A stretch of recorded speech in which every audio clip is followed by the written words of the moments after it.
I think, kind of like a psychological blocker for a lot of people, where they have this idea that, oh, well, I missed the boat. Like it's at 100K. Like I'm never going to make, life-changing money with this. So I may as well invest in, whatever fart coin or whatever other the meme coin du jour is.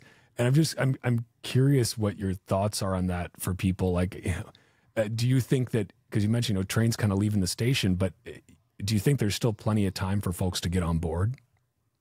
No, I don't.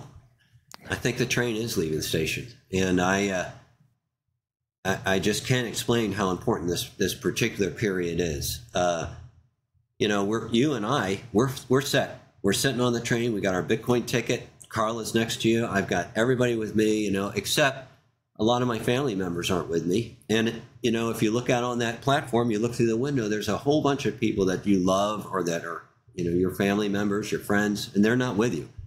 And quite frankly, they're not going to, in the future, they're not going to be able to accumulate the level of Bitcoin that you could have in this period that we've been going through. And right now, for instance,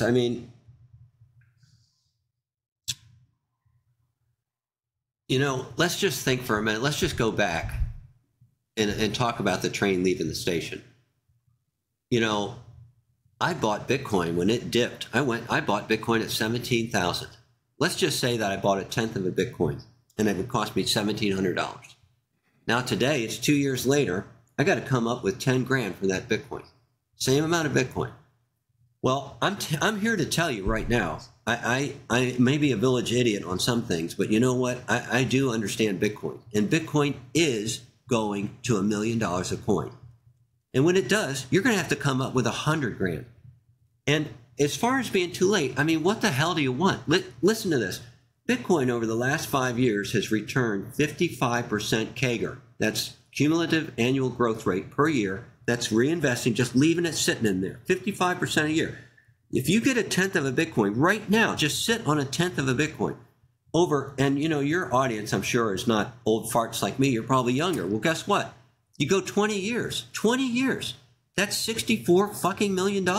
That's enough. It's plenty in today's purchasing power. Now, I don't know what it's going to be then. That's cuck bucks. It could be like 200 million. Who knows? Could be buying a cup of coffee. But in today's dollars and purchasing power, that tenth of a Bitcoin is $64 million. Just let it sit there. That's enough.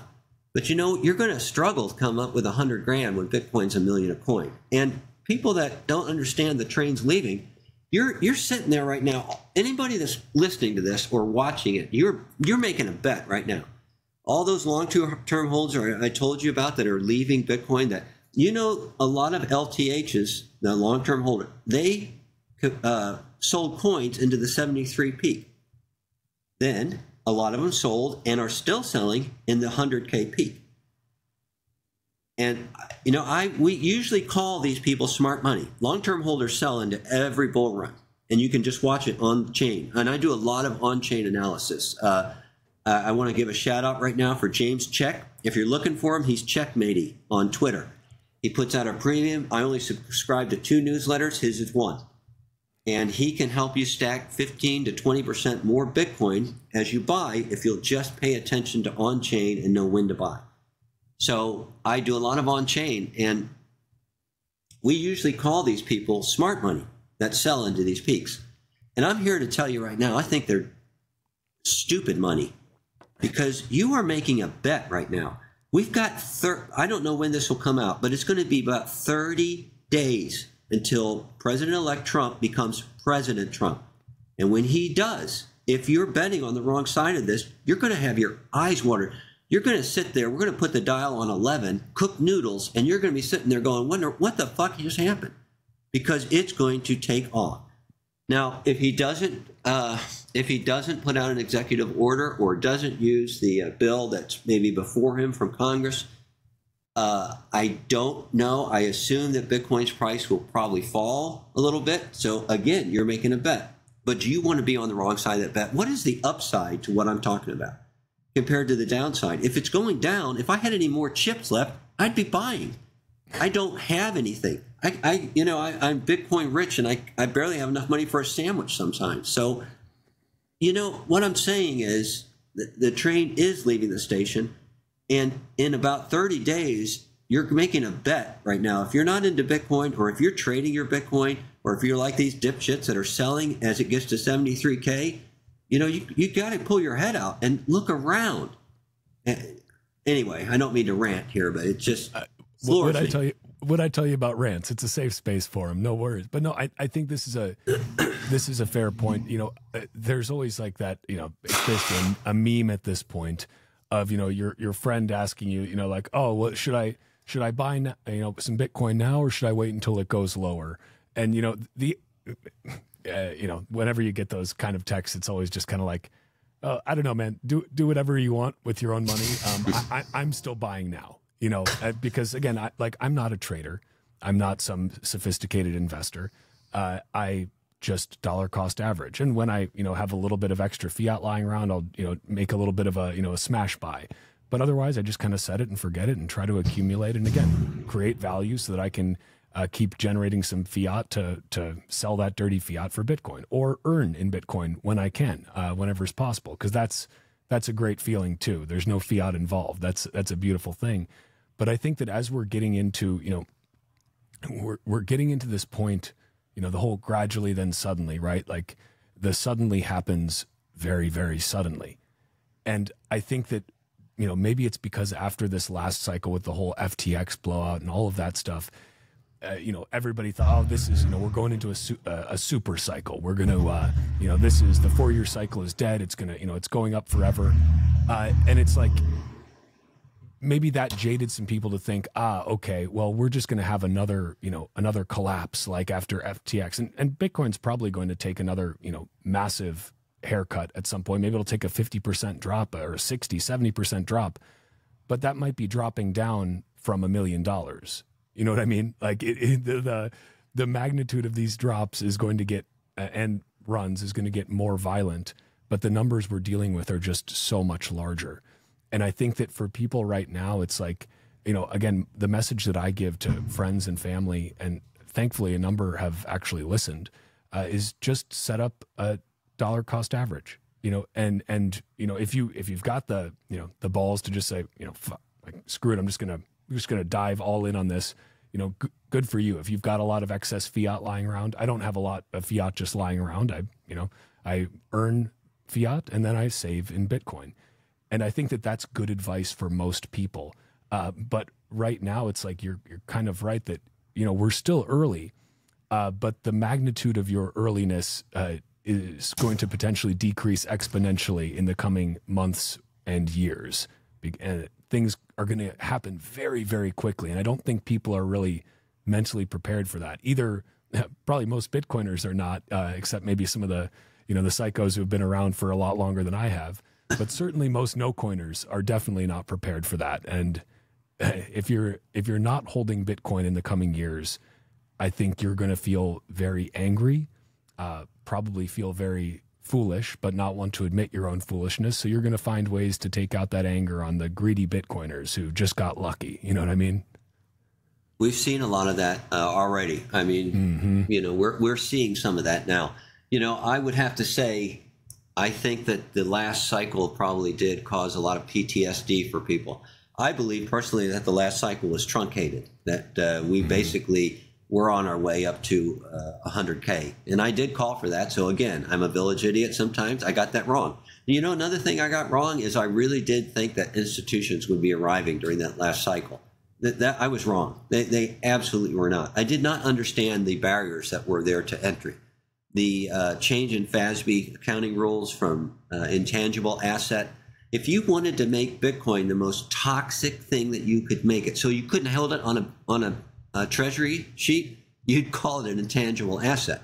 Well, that's over. And in fact, on the 15th of December, that's done. FASB rules have changed. It's now at fair market value. But it wasn't then.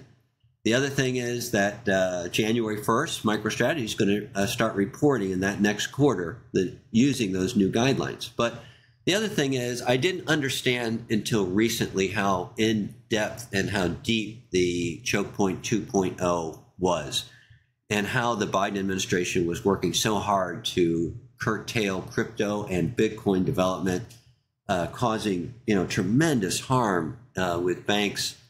And I'm not talking about Silvergate. I'm talking about Silver, or one of the other ones that was basically shut down, and they weren't insolvent. I mean, so 2.0 was in full effect. And then the other thing is that I really think the unwinding of the GBTC premium and what happened from that, because you remember the GBTC premium went to a discount during that period, and that was a huge underbid to Bitcoin, just day after day, like a roller coaster. And finally it stopped.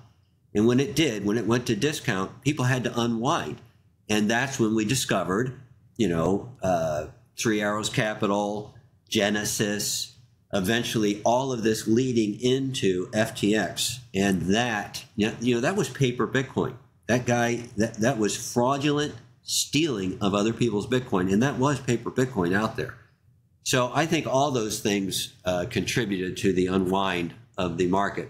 Plus, it had gone up so quickly, I think it just ran out of steam.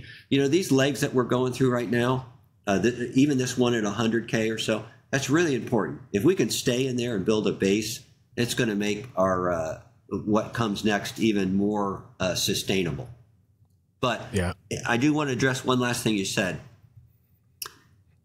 DCA is something that, as Bitcoiners, we've talked about for years. And I'm a big fan of DCA. Bitcoin Magazine just had a great article on it like 4 days ago. So the only thing I'm going to caution people is this. And we can talk about this later. We don't have to get into it now. But if you don't understand what you're doing with your DCA and you leave those UTXOs out there that you have bought, and they are small, like they even talked about $25 for a DCA average, you are going to lose that Bitcoin. It's going to be gone forever. It's coming. I'd say, again, you're flipping the coin, because on January 20th, on the next day, if he's in office and this happens, you're going to be stranded, economically stranded. All that Bitcoin you got on the base layer is going to be sitting there. You won't be able to get to it if you don't know what you're doing. That's a very important point. And I think for people who may be wondering, like, what the heck is George talking about here, the very long story short, I did an episode with Wicked Smart Bitcoin, which he's awesome. And we dug into this because he's been super vocal about UTXO management. Basically, if you are dollar cost averaging using exchange, again, not financial advice, but just some practical advice, it is a very foolish idea to have that some exchanges will let you automatically transfer that DCA to your cold storage. Sounds nice, terrible idea. You should wait and accumulate until you have a decent stack, whatever you're comfortable with, on the exchange, and then transfer it in bulk so that you have one UTXO, one unspent transaction output that ends up in your cold storage. It's like, you don't have to leave it on the exchange forever, but just wait until you have a bit of a stack built up there and then transfer it off in a lump, because otherwise it becomes basically impossible to spend if your UTXOs are too small, because literally the transaction fees will just eat it all up. Like and maybe if they're higher than the amount of your UTXO, that's just unspendable then. You can't do anything at all with it. So it's a very easy thing to fix, especially when fees are low right now. You can consolidate, take a bunch of those addresses and send them to yourself. There are also privacy trade-offs with that you should be aware of. But it's, again, everything is trade-offs, right? Everything is a little bit of a deciding what side of the bet you want to be on. But best advice I can give is do not automatically transfer your DCA buys from an exchange to your cold storage. That's the easiest way to fix this. Let it build up a little bit, develop a decent sized stack of sats, and then transfer them in bulk, and you will thank yourself later. Is there anything you would add to that bit of advice? No, I really went down this rabbit hole after I attribute this to Bob Burnett, CEO of Barefoot Mining, getting me down this rabbit hole. But the more I've studied it, I'm just telling you right now, people are not prepared for what's coming. Let's just say, I'll tell you one of the reasons I'm so bullish right now is because of the election. I don't know if you remember this or not. It was back in January of this year. It was Peter McCormick. In one of his episodes, he had on Preston Pysh and Luke Gromen. And Danny was there too. And one of the things that came out in that discussion, this is secondhand, is that someone had overheard, because Trump was involved in being orange pilled at this time. People were talking to him about Bitcoin. And someone heard him say on the phone, Bitcoin is the new oil. Now, just think about if that's true. Now, I'm agnostic. I don't give a damn about these politicians. But I will tell you right now, if he meant that he understood that the petrodollar, which came about in the mid-'70s with Kissinger, Nixon, if he understands that oil is really the basis of the petrodollar, and I'll bet he does, then is he saying that Bitcoin is going to be taking some of that status away from oil? In other words, are we going to start moving to Bitcoin as an underpinning layer to the dollar? And then the other thing is, when he came out, I thought the speech by Robert Kennedy, Senator Lummis, and President-elect Trump too at the conference, I thought that was a crossing the Rubicon moment. You know where that term comes from? It's 49 BC. It's when Caesar was about to cross the river Rubicon, and he was marching to Rome. And at the time, that was an act of treason. To cross the river with your army meant you were attacking the Senate and the Republic. And so he crossed. And Alena Jacta est, he said, when he got to the other side, which means the die is cast. He knew that when he had crossed the river, that was it. He either went on and was victorious, or he would be executed. And of course, that was the end of the Republic and the start of the Roman Empire. But I think when these things happened at that Bitcoin conference, and I kind of was against the idea of politics mixing with Bitcoin at the conference, but you know what? When those three speeches were done, we had crossed the Rubicon. We had made a commitment. If the U.S. on day one does not establish an SBR, a strategic Bitcoin reserve, or they hesitate and put it into a vote for Congress, the longer they hesitate, the more their hand is going to be forced, because other nations aren't going to wait. I honestly believe they're already stacking. If you go back to November 9th and you look at the buys that happened on that weekend, that's when Bitcoin was really pumping and started pumping big time. If you look at those buys, they're not normal buys.